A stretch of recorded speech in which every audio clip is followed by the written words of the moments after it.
December meeting, and I'd just like to read to you this message regarding the Historic Preservation Commission.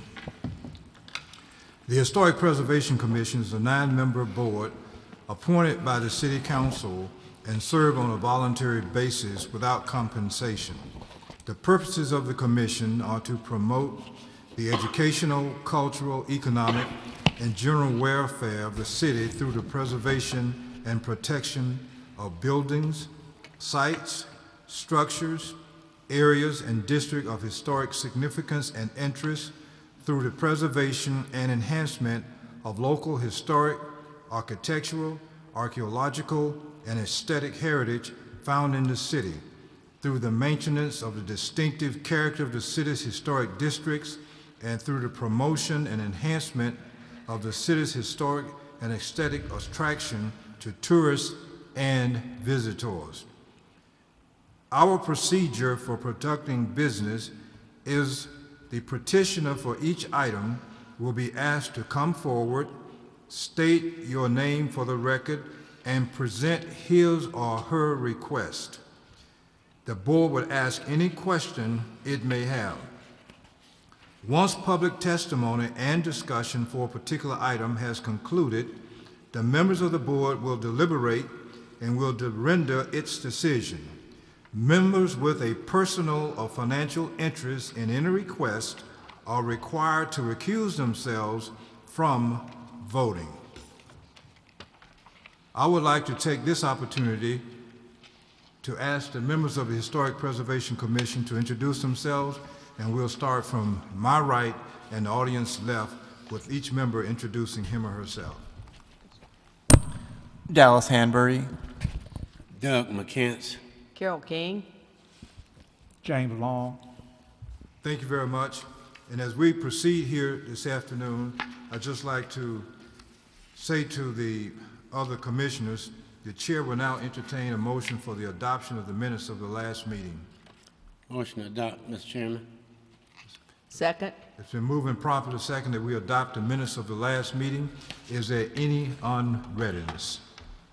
All those in favor, let it be known by a show of hands. Motion carried. Thank you very much. On our agenda this afternoon, we'd just like to remind each commissioner to keep an eye out for Restoration of the Month candidates to submit for consideration. As we begin our deliberation this afternoon, we'd like to ask our Historic Sign Committee, Carol, do you have a report you'd like to make on that? No, Dr. Bailey. Well, not really. We're actually collecting prices. We're also exploring the possibility of staying with the current vendor, too, that we've been using. But we are looking at a different design too. We have gotten feedback from the Cloverdale Idlewild neighborhood that was taken back from Mr. Colvin when he was here. And it was very good feedback. Some of them were interested and basically said, yes, it's time for you to rebrand yourself, or we're not really interested. So we'll put it all together, comments together for everybody to look at too. So Okay. A little bit mixed feelings on it from that particular neighborhood. All right. As far as you're concerned, where do we go from here with our historic sign program? We'll send out guidelines again to be looked at, and then present the commission with a proposal with a new design. Mm-hmm. Okay. Is anyone who has a question you'd like to ask? If that committee will get me that information prior to the mailing of the next agenda, which I don't know when that is, around the probably around the first of the year. Yeah. We can include that in the agenda packet. That's a good idea. What was the nature of their concern that made them not interested? Well, the cost is pretty much they're afraid the cost might go up. And the cost as it ended was right at 40, 50? It's 40. Right, 40. And I think that's really the main concern. And it's going to be a little hard to get a sign like that. We were getting a pretty good deal. So that's part of it. And I do agree with them. I think we need to keep it as economical for everybody as we possibly can. I have a question. I must have missed this. I'm sorry. So now there's a possibility we could stay with the current vendor? Right. Maybe, because the vendor was Mid-State Advertising, and Arch Lee purchased Mid-State Advertising and said he could no longer sell us the signs.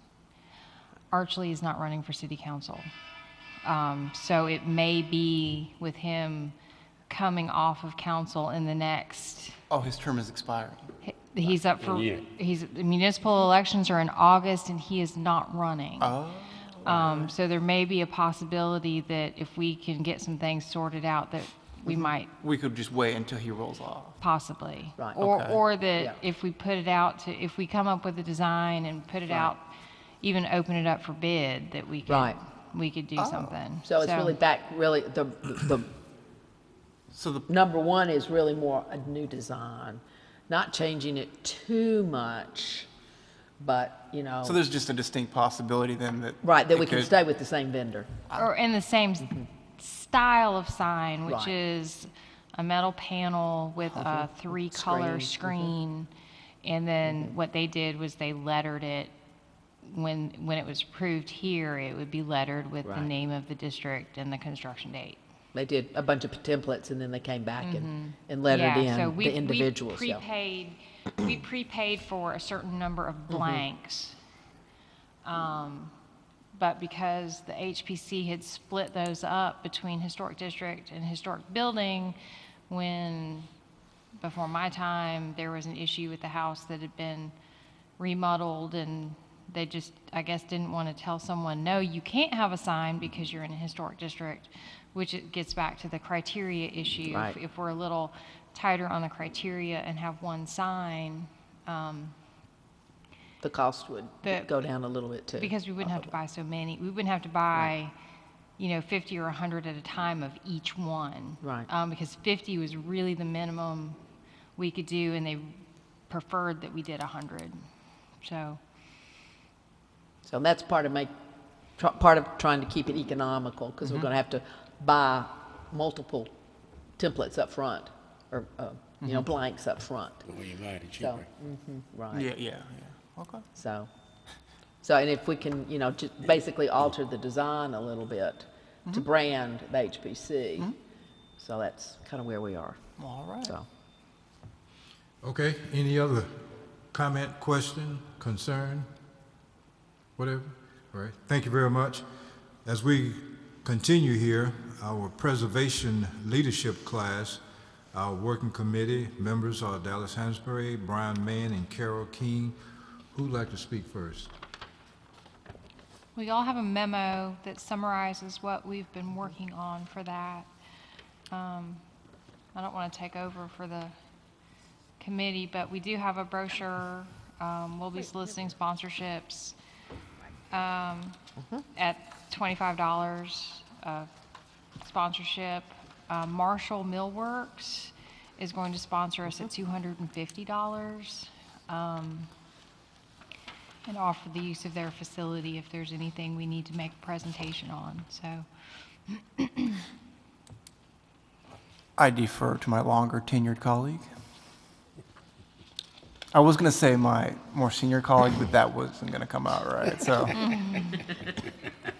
Well, we did meet and go over a lot of the ideas. that's right. Coming up with basically an agenda on the different Tuesday, we did Mondays. We decided to go Wednesdays. we looked at Mondays and Wednesdays and decided to do Wednesday nights.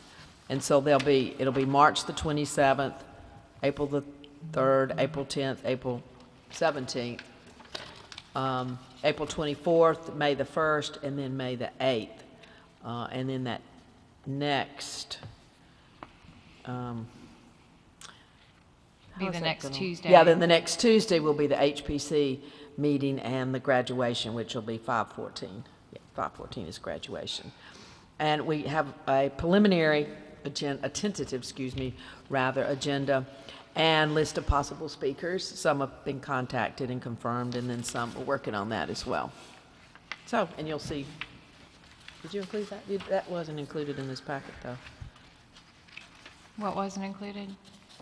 The tentative Yeah, it's on the brochure. The copy of the brochure has the schedule on the back, and then you have a list Oh, right, yeah, of here you go. speakers, the Right. different topics and the speakers. Class schedule's right around the back. And the table of contents is a modification of a book I did for the Realtors Continuing Education class and the Architectural Review Board as part of their packet. I made some insertions and deletions for things that we don't really need, but based on our topics, what we needed to plug back in, which included the researching buildings and the state survey form. Huntington is going to give us space to hold the classes.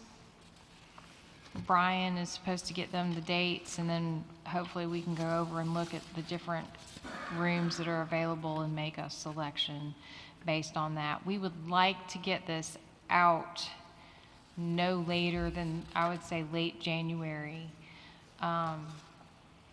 in part because the Montgomery Home Expo is the first weekend in February, and the building department will have a table there, and I've been told that we can put materials at their table.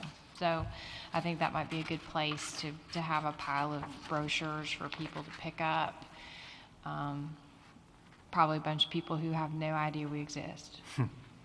Well, and I think this also could be part of, for the 2019 awards in that committee, when you like start blasting, call for nominations for the awards, it can be included in that too, as well.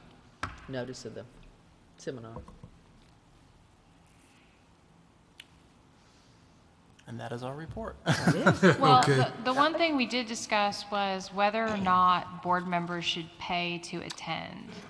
And we didn't really come up with an answer. Dallas said that he would pay. I hope that everyone will come, and we're going to need help getting people Right. where they need to be, and And some will be asked to be presenters. right. And so I don't know. I mean, that's up to y'all. I think it would be good board training. to participate. As well as for the Architectural Review Board, members of the Architectural Review Board, so. So I don't know Well, if, this is really good for me, and certainly I'll pay. I'm surprised the fee is so small. Yeah, I know it. As professionals, we're used to $400 and $500. Yeah, you know, Okay, never mind. you're right. I was sitting here thinking about how much a college course costs now, and this sort of course, you know, at Auburn or MTSU would easily be $2,000 or $3,000. You know, so I mean, Well, you $25. also get a fair amount of materials. Well, that's what I'm too. saying. You know, you're getting essentially a Gotta get a nice $3,000 packet. course for $25. I can throw a 20 and a 5 at it. Yeah, If you're interested. Yeah. If you're, well, we're counting on you. and we can, fine tune the speaker list too, is it? Because we'll And- have to start finalize, we'll Yeah, and need we- that finalized by January for sure. and we didn't want to make it free because we were afraid people would sign up and not show up. Right. So That's right.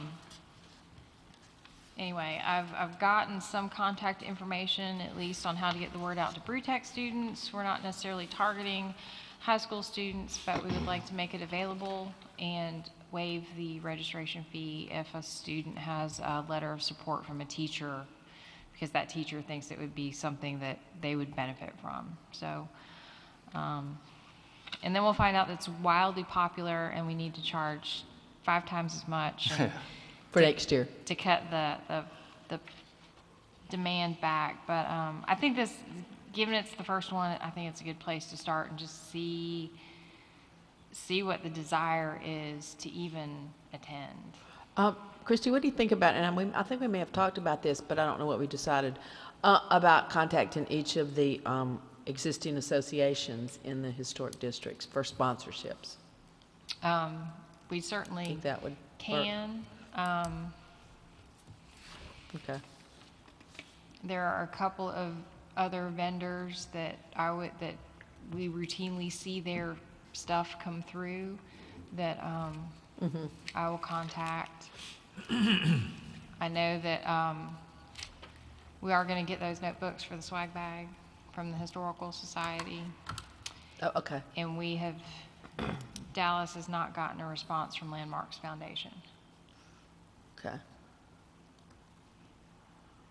I think I was going to check on the commission and see if they'll give us that handbook, the Alabama handbook, architectural handbook. See if, Okay. I think they have backstock on that. Okay.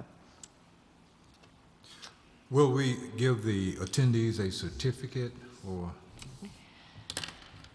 We will, at graduation, we Yes. will do a certificate and make it part of the awards program, Okay. where we will present those. Okay, so we'll present the certificate at the awards program? We will. Okay, that's That good. way, we'll get more warm bodies at That's the true. awards program That's true. and also get more That's true. people knowing about the program. So I think that's a good way to feed more people into that. Right. Can we announce at the conclusion of the leadership class or at the awards program when the next preservation leadership class will be held? Or am I being too Can we ambitious? survive the first one? Yeah. Well, that's a good point. I mean, we probably we could probably estimate. We could, because all we did here was took the date of the May meeting for the awards and counted back 8 weeks, is basically what we did. So we could, but it is possible that we'll discover that we tried to put too much into one, and that really needs to be Right. split into 2, and something else was not worth doing, and it could fluctuate. It could end up being 7 to 9 weeks, but we could probably do an approximation of, Shoot for spring again. yeah. And, right, but we would also look at what people were really interested in too. I mean, because we want it's almost like we may have a new audience and may have an old audience too. So in other words, the stuff that was really popular, but we also don't want to keep it at that level too. And I don't think Sorta it's up and up. something we could do more than once a year. And the Mobile does it in the spring because the days are getting longer. And on the table that we had at the committee meeting, I'd actually put the time of sunset on those dates, so we could shift things if we needed to, because a couple of these things will involve being outside, to make sure that we had the most daylight we could get out of it. And we wouldn't have that doing in the fall, where we'd be working with less and less daylight. And then, of course, we have 4 reasons in the middle of the year not to do it, and that's June, July, August, and September. Yes, I mean, absolutely. that's an understatement. Smoking. But we probably could come up with a tentative date, and we'll need to come up with probably some feedback forms and decide if we want to do that class by class or at the end, or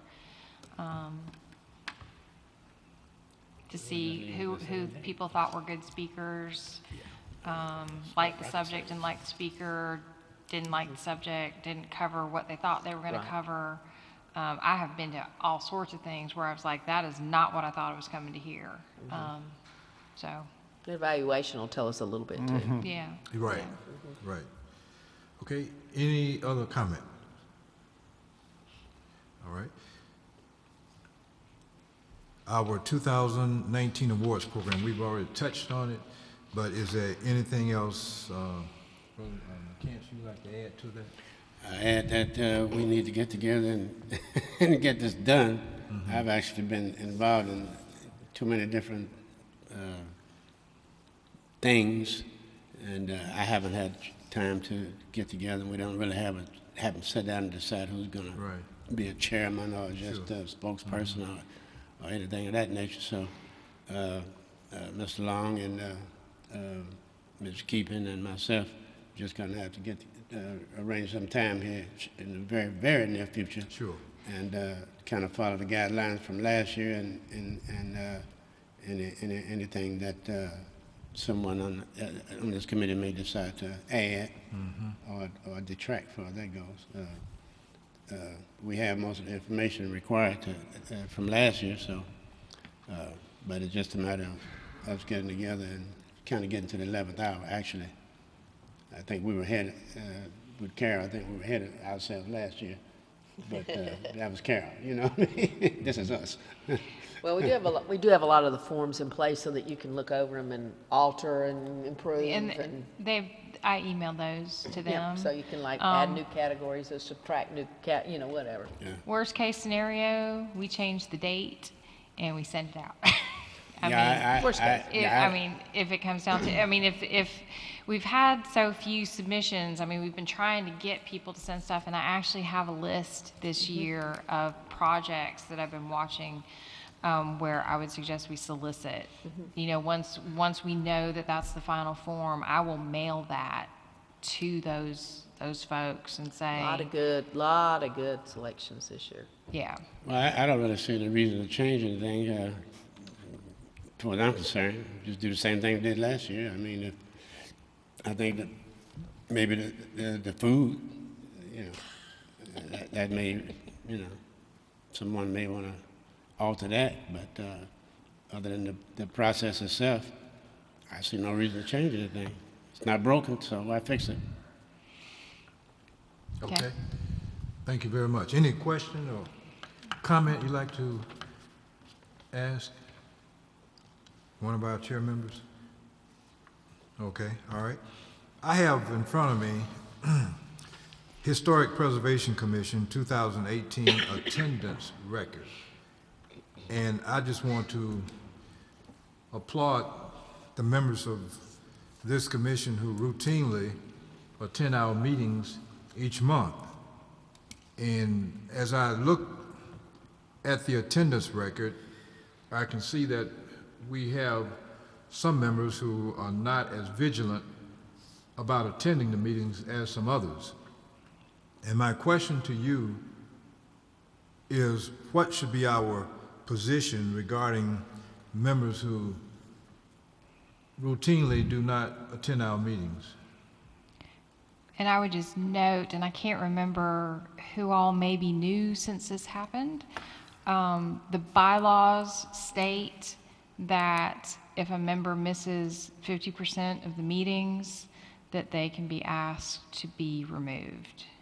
And we have one who has attended 2 meetings this year. And it's not one of y'all, because you're all No. here. We know who it is. And And we're not following our guidelines, and I'm not sure that we ever have, actually. you removed another HPC member who talked his way into replacing a member who came Well, that and one- came to 2 meetings and then never came back. Yeah, that one, I recall that one, but he actually worked himself away from the, So commission. we didn't do did do that and informed the city councilman that that was the vote of this body and that he needed to find a replacement. And in this particular case, the city councilman is reluctant to make a replacement and would probably need a nudge, because Dr. Bailey and I talked about this before the meeting. He sees it as personal because he's a personal friend. But Dr. Bailey said it's business. You know, if you can't serve, then we need someone here who can. well, Mr. Chairman, that's your call. The person has not been here. I'm sure it has something to do with their health status, but still, they can't occupy, you know, the chair unless they actually are able to sit in that chair. So Okay, it's just fair for you to execute the rule. all right. Well, we'll have to do that, and I just want to add, I've learned that, as you well know, each month, Paula Richardson makes a telephone call to each one of us, inviting us to the meetings, and she has not been able to get in contact with this person, so there's been no response regarding the telephone calls made by Paula Richardson to this person. So we are left with few alternatives. In fact, no alternative, No. if you see where we're coming from, because we haven't gotten a response. So the only thing we have to go on is the fact that the person has not attended the meetings and has not communicated with us any kind of reason for not attending the meeting. So we'd have to move forward with executing the provisions of the bylaws regarding persons who don't attend a certain percentage of our meetings. Any other comments from the body? Yeah, Mr. Chairman, your last comment satisfied my concern. My concern was what's really going on there. Sure. And if we've been trying to get in touch with the person and the person is not responding in one way or the other, then there's nothing much else to do. Right. Well, there's another Did you person. speak with her this month? Not this month. I Yeah. have spoken to her in months previous, but I called yesterday, left a message, called this morning, and I have not heard from her. Well, I Miss- don't remember if I heard from her last month or the month before. Have you ever heard from her? I hear from her occasionally. I have not heard, it is not normally on a regular basis, and I have not heard from her in the last 2 days. Okay. Well, Mr. Chairman, there's someone else who could actually speak for her, and that person chooses not to give you any, information. So, it's not my job to kick anyone off of here, but you have that authority, and if they've missed more than 50%, so, that's your call. Is there any other comment regarding our moving forward to fill the apparent vacancy that we have? Do we need a motion, or is this? Christian, do we need a motion? The last time you all did vote as a body, Can we for- read the bylaws? What does Yeah, it say? that's, yeah. I didn't, didn't this bring it? kind of came up, I didn't bring them. And if you want to delay it until the next month, I don't have them with me. What about if we just sent like a registered letter to that person, to the commissioner, and Tell 'em just we'll say, take it up the what next are your intentions? Right. And that we intend to take it up next month. And then give them an opportunity to. Sure. Christian, didn't we send the other person a letter last year? We sent him a letter telling him bye-bye, He was no longer on the board. Okay. Well, and then sent a letter to the councilman saying you need to replace your commission member because per the bylaws, the HPC voted to have him removed. let me ask the other members of the commission, are you in favor of our sending a letter to the council person, informing the council person of this person's non-attendance and asking for some guidance before we move forward? Or are we actually belaboring the point? No, I think we need to send a letter, and then we'll table this, and then we can read the bylaws of the next meeting and make whatever decision we Go choose ahead to and make. send an inquiry letter to the commissioner. Yes, yeah, this week or And whatever. then read the bylaws. At and the next review it, meeting, and then make a vote in vote. January. Okay, so Christy, can you prepare a letter for my signature? Yes. Okay, thank you. All right, does anybody has any unreadiness on that, or question, or? Which district is that? And the commissioner? In the council person? Counselor Larkin, What's Tracy Larkin? yes. Oh, okay. District 3. District 6, okay. Any other comment on that issue? We don't want to belabor the point. Do we need to vote on sending the letter, or is that just something you can No, just? we Okay. can think he can routinely just- send That's the it. chairman's prerogative. Well, there We you can go. correspond. I would suggest that after the letter is drafted and signed, that either you or I should call Counselor Larkin and her commission member and just say, hey, you're going to get this, That's fine, and just, that's fine. Or send him a copy. Well, it goes to him. She's just saying we would just let him know that it is coming. you- okay. they're not always real good about going through their Right. mail. Yeah. So. Yeah, right. No, a letter's being sent to him. Right. No, it's so easy just to resign, so. Do you have a thought on a replacement? Do you have sort of a list, or I maybe don't. some recommended people I that don't might? at this moment. Okay, well, that's to think about, too. We have a list of qualifications that need to be met, Oh, okay, that's true, that's in the. that we that's in the- usually, that every time there's a ordinance. vacancy, we send to the council person and hope that they abide by it. Okay, That's outlined in the city ordinance. Yeah, all right. Okay, is there anything else? Christian, do you have anything else? I do not. Okay, any commissioner has a program coming up or just some comments you'd like to make before we leave this afternoon? Anybody has? I have one. So in January, I will, excuse me, be speaking at the Landmarks, was it Second Saturday series? Second Saturday. On the subject of slave health in Montgomery County. So Give us a date. what is the date of that, Carol? The 12th of January? I think it's going to be the 12th, yeah. Yeah. I think it's the 12th of January? 12th of January. I'm sorry. Where? We're at Landmarks Okay, in the auditorium. and a time. I don't know that they've One. set that I think yet. it's 1. 1 o'clock. 1 Jeff o'clock. Benton hasn't, or whoever. 1 yet. o'clock, but we have a meeting before. We have another Okay, sure, meeting. okay. Yeah, but I think it's at 1 o'clock. Okay, anything else? Yes, Anything yes, else Karen, for the give good of the address. body? Karen, could you give the, 301 Columbus Street. that's the headquarters for Landmark? That's right. 301 Columbus Yep. Street. Anything Alabama, else? Just so you know. Just in case. Well, people listen to this. Yeah, thing. yeah, absolutely. They certainly need the address and the time. Let us take this opportunity to thank Ms. Christie Anderson for coming out this evening, Ms. Paula Richardson, and your colleague, Adina Kramer. thank you, ma'am, for coming out. And to each and every one of you, we wish you all a Merry Christmas and a Happy New Year. This meeting is hereby adjourned.